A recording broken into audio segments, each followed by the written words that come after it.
Convidado da entrevista desta semana do Jornal Imediato é José Carlos Vasconcelos.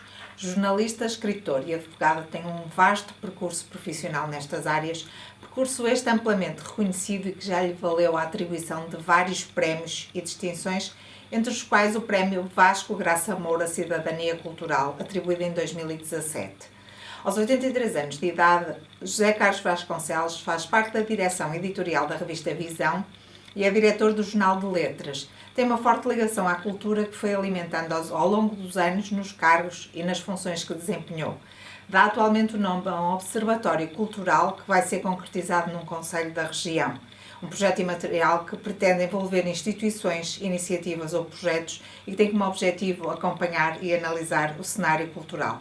Este Observatório José Carlos Cultural, no fundo, será um chapéu que irá abarcar as iniciativas de cariz cultural que possam chegar até à Câmara e que possam ser realizadas no âmbito deste Pois, projeto e que começou já agora com as celebrações de 25 de Abril. sim, e obviamente iniciativas da própria Câmara, o que não exclui, obviamente, que eu faça sugestões e colabore em tudo o que é possível. Eu penso, de facto, eh, conheço muita gente, tenho ligação a muita gente na área da cultura, e a dificuldade às vezes destas coisas é, é também haver público, e uma das necessidades será também criar público. Eu, uma ou outras coisas que participei aí, designadamente de forma mais recente, umas sessões que fizeram aí comigo na Biblioteca Municipal para celebrar o centenário do Eugênio de Andrade, do Saramago, também falei do Eduardo Lourenço, até tinha bastante gente, e onde tinha gente das escolas, muita, mas eu sei qual é a dificuldade de fazer essas coisas. Eu dizia outro dia na sessão da Câmara que houve quando a criação disto, que ainda me lembro quando comecei muito novo, tinha 16, 17 anos, 18, na Póvoa, onde vivia, que o meu pai era professor de liceu na Póvoa, e, portanto eu ia para Friamonte, passo sobretudo nas férias, e de facto tive aí e comecei uma atividade cultural de parte desportiva que também tive grande e jornalística, e era um bocado o temor, para não dizer terror, e que ao longo da vida tenho tido outras coisas, quando se organiza iniciativas, convida pessoas, e o medo, pronto, não vou dizer terror, que há de chegar lá e não haver ninguém, não haver muito pouca gente. E, ora, isso também depende da criação de um próprio público, que eu sei que em Passos já existe, mas que espero que este observatório possa contribuir para o alargar. Contributo é que o Soutor acredita que lhe poderá dar? Não, o contributo que posso dar é o que tenho dado em muitos sítios, aí tem a diferença de ser da minha terra, que é uma das coisas que eu gostava de fazer aí, que se fizesse, é, é conversar com pessoas.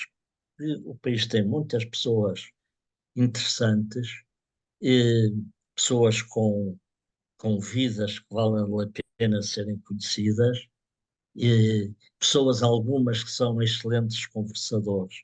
E, portanto, fazer encontros com pessoas que falem de si. Isto é, a minha concepção, mesmo no jornalismo cultural, e logo no primeiro número do JL, há 43 anos, ao apresentá-lo, eh, eu referi isso, é tentar sempre compatibilizar a qualidade com a divulgação e recusar as coisas muito intelectuais, um bocado para o erudito, eh, frequentemente muito chatas, que se percebe que as pessoas não adiram, não gostam. Eu costumo dizer, eu entre as muitas coisas que fiz, passei logo após o 25 de Abril, estive na direção do Diário de Notícias, depois na informação da televisão, mas fiz na televisão com o meu amigo e grande poeta Fernando Assis Pacheco, o primeiro programa literário chamado Escrever é Lutar. Aliás, foi comigo que pela primeira vez entraram na televisão pessoas como o José Saramago, muitos outros famosos que antes do 25 de Abril não tinham acesso à televisão. E isto ia para ter um programa muito grande que eu teria, quando o Mário Dionísio era diretor de programas, que era um programa cultural na sequência de Teledomingo, que era o programa mais visto da televisão portuguesa, mas nesse meu projeto eu nem nunca falava em cultural, porque o simples facto de chamar um programa cultural afasta uma série de pessoas. O que interessa é, é, é fazer as coisas e não o batismo, o nome que se lhes dá. E, e dentro disso eu digo às vezes, hoje, por exemplo, a televisão portuguesa e a RTP, não tem um programa literário, cultural, tem dois. E eu às vezes digo em conversas que faço aí pelo país, sobre várias coisas, eu digo, é melhor não ter nenhum programa literário que ter uma certa altura houve, que era uma pessoa a falar de livros com um ar muito intelectual, para segurar a cabeça com dois dedos, parece que a inteligência lhe pesa demais. Na altura fumava-se cachimbo, assim, uma coisa, porque em vez de trazer as pessoas para a leitura, para a poesia, para a cultura em geral, acaba por as afastar. O que eu gostaria é que aí se pudesse ir fazendo coisas, já se fazem algumas, fazem muitas, nesse sentido, levar a cultura, a literatura, a poesia às pessoas. Quais são as suas expectativas em relação a este observatório? Que resultados ou impactos poderá ter na vida da comunidade e das pessoas? Poderá ajudar aqui também um pouco, a servir um pouco como impulsionador de novos talentos, de novas dinâmicas culturais? Não sei, esse obviamente é um dos objetivos, mas eu nessas matérias de expectativas e tal, sou bastante prudente e prefiro não ter grandes expectativas, e até em relação ao observatório e ideias que eu por uma série de iniciativas exatamente mais ambiciosas, que é melhor não pensar muito nisso e tentar tentar fazer as coisas à medida em que elas sejam possível, de acordo com as circunstâncias e sem grandes projetos. É melhor não ter os projetos e depois fazer coisas, ter grandes projetos que depois não se realizam. Muito bem. O Soutor é natural de Fremonde, mas quase desde sempre viveu na Póvoa de Varzim. Que relação é que tem com este território, e com o município que lhe atribuiu recentemente a Medalha Municipal de Honra e agora lhe dá este gosto de atribuir o Não, seu nome a uma tenho, iniciativa? eu, não, eu, como lhe disse, o meu pai foi reitor e professor no Liceu da Póvoa. E quando eu nasci já era. Nasci em férias, em setembro, em Friamundo. Mesmo que não fossem férias, nasceria, porque toda a família é de, é de Friamundo e nasceu em Friamundo. Aliás, um dos meus avós foi, o meu avô materno foi, digamos, o grande pioneiro da indústria do mobiliário aí, Abílio de Matos, tinha o nome da fábrica, se chamava Fábrica Grande Friamundo. Portanto, eu tenho uma relação de corpo inteiro com Friamundo, Passos de Ferreira, com essa zona. Agora, tenho uma grande ligação também à Póvoa, onde o meu pai era professor aí, portanto eu fiz aí a escola, o liceu, e foi aí que comecei em tudo, no jornalismo, na cultura, na intervenção cívica e política. Portanto, e tenho mais que um livro sobre a Póvoa, ou que tem duas edições, a segunda é muito diferente, portanto eu lhe chamei primeiro O Mar, Amar a Póvoa 1 e 2, aliás um belo livro ilustrado pelo grande pintor Júlio Rezende, etc. E eu no prefácio esse livro eh, exprimo a coisa desta forma. Friamundo, Passos, é a minha terra onde nasci, e a Póvoa é a minha terra onde não nasci. Continuo a colaborar com muitas coisas, designadamente as correntes de escrita, aliás sou cidadão honorário da Póvoa também, e, e, e colaboro, eh, organizei, por exemplo, as comemorações do cinquentenário da República lá, pertenço à Comissão dos 50 anos da Póvoa cidade. Portanto, digamos, a Póvoa é a minha terra junto Uhum. do mar e Friamundo da terra e das raízes. E, portanto, uma coisa não, não exclui nada à outra, sendo certo que cada vez mais a minha ligação é com o Friamundo, com Passos, na medida em que, obviamente, deixei desde há muito viver na Póvoa e a minha casa é para onde eu vou, é para Friamundo. E devo dizer que, a propósito do 25 de Abril, foi formidável no dia, no próprio dia em que houve essa apresentação do auditório do Observatório que deram o meu nome, a comemorações, início das comemorações de 25 de Abril, no pavilhão em Friamundo, foi uma coisa extraordinária e, como eu disse aí, que me alegra e orgulha pela quantidade de instituições culturais, aliás, o Sá Friamundo tem uma grande tradição nesse domínio, desde a banda, que eu me lembro de ser miúdo, dizia que era a melhor do país, junto com a de Ravelho de Faf, não é? Ao grupo teatro, que aliás ganhou vários Uhum. prémios, aos coros, ou dois coros que lá existem, etc, etc. Agora a Orquestra de Castanholas, e essa festa, essa comemoração do 25 de Abril foi de facto formidável pelas centenas e centenas de pessoas que estavam, pelo que mostraram, o entusiasmo e adesão à, esta data fundamental da história da nossa pátria, que é o 25 de Abril. Sente-se lisonjeado agora neste regresso mais às origens, também ver aqui, o seu percurso e o seu trabalho, reconhecido desta forma, não só pela Câmara Municipal, mas por toda a comunidade, porque a ideia é que isto envolva toda a comunidade. Lisonjeado não diria, porque sabe, eu não ligo muito a estas coisas, mesmo há pedaço, não sei se falou aí, uma condecoração decente que o Presidente da República me deu, Uhum. portanto, eu não, quer dizer, não valorizo especialmente essas coisas. Para lhe falar a verdade, até a primeira vez aqui em Portugal que me sugeriram que me iam dar uma condecoração, eu dei a entender que preferia que não dessem. O que aconteceu é que depois deram-me uma no Brasil sem me perguntar nada. E no Brasil, se me perguntasse, eu sequer dizia que sim. E, portanto, não fazia nenhum sentido, e a certa altura, lembrei-me do o que dizia o Mário Soares, que eu fui amigo, embora muitas vezes em discordância, em algumas coisas, discordância política, o Mário Soares dizia sobre as condecorações, era nem pedi-las, nem recusá-las, nem usá-las. E, portanto, a minha coisa é essa. E, portanto, fico muito, obviamente, contente e agradeço essas provas de amizade, sobretudo que vejo amizade e simpatia, e, e é isso fundamentalmente. É jornalista, advogado, escritor, como é que estes caminhos se encaixaram, na sua vida?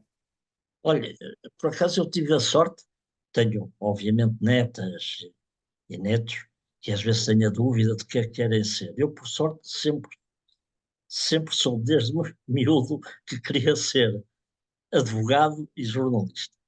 E, um bocado numa visão romântica, que eram duas atividades que tinham em comum lutar pela verdade, pela justiça, portanto, uma visão bastante romântica disso. Como advogado, por isso mesmo, por ser uma forma da defesa de causas e de boas causas, dessa concepção, e em que são através da palavra que tem que se ganhar. Não numa espécie de teatro, naquela advocacia velha, que são grandes discursos valores, mas através da palavra, da dialética da palavra, e como digo, uma forma de luta. O jornalismo, lembro-me bem, a primeira vez que me nasceu assim, que eu gostava disso, foi exatamente na Póvoa, a ver passar a volta a Portugal em bicicleta. Eu devia ter pai 10, 11 anos, e lembro perfeitamente, nessa altura, a volta a Portugal passava na Estrada Nacional número 13, lá vamos ver e tal, e depois atrás iam os carros dos jornais, né, com, que andavam. Eu disse, ai, que bom que deve ser andar aí por Portugal a acompanhar o ciclismo, que gostava, de futebol, etc., para depois contar aos outros. É também esta coisa de comunicar e de contar histórias e, e, de certa forma, também, repito, de ser solidário com os outros e de lutar pelos valores, princípios e causas em que acreditamos. Isso depois dá origem também à escrita, no fundo, aos livros e às 23 obras É, que já publicou. sim, é como comecei a escrever bastante cedo, não é uma coisa que se escolha, acontece.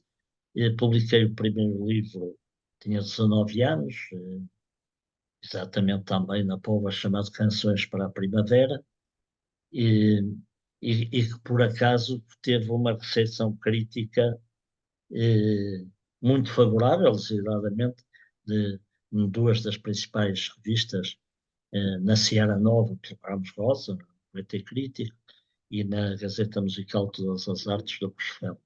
E, portanto, até fui logo convidado para publicar um livro da coleção Novos da Portugália, que ficou muito famosa, que eu mandei o livro e depois quis mudar. Eu trabalho muito os poemas, embora não pareça, embora o meu desejo, como no jornalismo, seja aquilo que em poesia eu chamaria a claridade e que no jornalismo e no texto escrito é clareza. Portanto, a claridade da poesia, e os meus poemas, em geral, bastante simples, simples no sentido de não ser uma construção rebuscada e com intertextualidade, essas coisas que se falam hoje muito. Mas, curiosamente, esse meu primeiro livro, de que eu hoje, a antologia não, praticamente não salvava nada, eh, desisti desse livro na Portugal e quando publiquei o livro a seguir, numa coleção, aliás, que seria muito famosa, porque o primeiro livro foi do grande poeta e meu amigo e camarada de jornalismo, Fernando Assis Peixoto, o segundo foi o meu e o terceiro foi a famosa Praça da Canção do Manuel Alegre. Somos os três iniciadores disso. Mas quando publiquei o segundo livro, como era um livro também tinha alguma coisa de combate, chamava-se Corpo de Esperança, e de combate pelos valores da liberdade, da democracia, e tinha uma linguagem, se calhar, mais direta, mais combativa. Muitos, uh, aos elogios do primeiro livro, sucederam-se várias críticas, embora também ouvi elogios, claro, a esse segundo livro, embora seja formalmente muito melhor. Uhum, muito bem. Teve aqui estes três, são três importantes papéis na sua vida. Algum deles assumiu maior importância do que outros na construção da pessoa que hoje é e do caminho que fez? Não, porque da base dos três está a mesma pessoa que, que gosta muito da vida, de viver, das coisas comuns. Aliás, na minha poesia, eh, tento muito, eu tenho um poema que começa as palavras, as palavras de cada dia nos dai hoje. Ter mas as palavras de toda a gente. E pronto, o que eu gosto de facto é, é da vida. E eu não sei quase poemas meus nenhuns de cor, embora tenha uma outra vertente, além dessas três, que hoje utilizo pouco, mas muitos anos andei pela pátria a dizer poesia, exatamente. Quer sozinho, quer, que eu digo, ter a honra de ser acompanhado por um gênio, que era o Carlos Paredes, e outra nas chamadas sessões de campo livre, com o Zé Afonso, o Adriano Correia de Oliveira, o Fanhais, o Manuel Freire, entre, entre outras. Mas, obviamente, também dizia poemas meus, mas não tenho assim, tenho muito má memória, o que às vezes é dizer que ainda sou mais analfabeto que sou, pois que sou bastante, porque me esqueço das coisas que li, que vi, etc. Mas tenho um pequeno poema que abre um dos meus livros que dá um pouco ideia disso e que, deixa cá ver se eu sei de qual, são só 6 versos, que é É dia a dia me consumo, dia a dia me desgasto, minha vida é fogo posto. E o que nem fica de fumo, o que nem fica de rasto, esse é o meu rosto. Isto é, sou muito de viver e viver cada dia. eh, Amo o efêmero. O Eugênio de Andrade tinha um poema que, que bonito que é só isso. Estou de passagem, amo o efêmero. Eu também sou assim.